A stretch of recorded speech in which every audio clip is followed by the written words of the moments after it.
G'day folks, Macca here again. Well, in this week's episode, we look at MXTV history.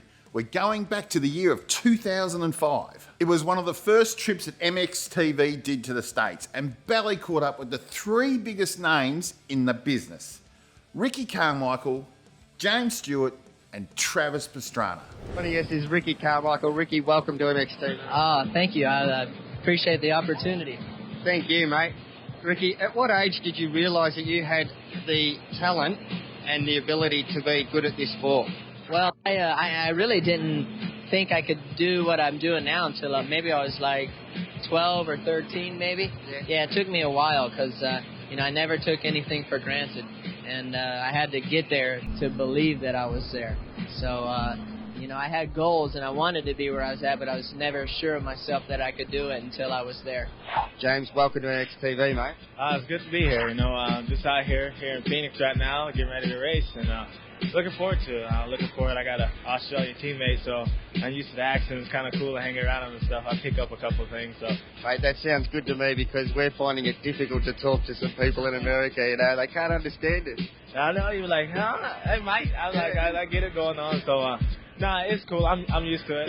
Talking to Michael and his girlfriend. I know I'm fast, so I don't need to prove it to anybody. So I think those other guys are trying to prove a point. I'm not trying to do it. I'm just trying to have fun and make sure everybody has a good time. We'd love to see you down in Australia. You any plans of coming down there?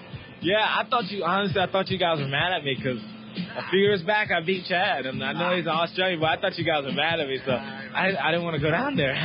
Mate, you've got plenty of plans because you're wearing the Aussie colours, the green and gold. Okay, all right, then I'll come down then, wearing my green and gold. Travis, welcome to MXTV. Hey, thanks. Good to be on. Got a lot of good people in Australia. You're like the Iron Man. It seems as though you're never out of injuries. What's going on?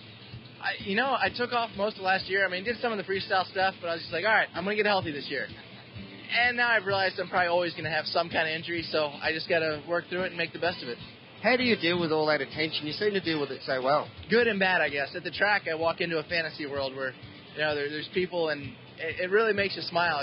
I'm still a fan of the sport. A lot of the guys I still idolize. To have Jeremy McGrath and those guys out there, it's really neat. And, I've been a kid that's, waited in line for a couple hours, and they cut the line right before I got there, and, the rider gets up, and I realize now that's more what you have to do, and all my sponsors are like, all right, we got to start getting you away from that a little bit. You do what you can, but it's tough. You do absolutely everything: freestyle, motocross, the whole works.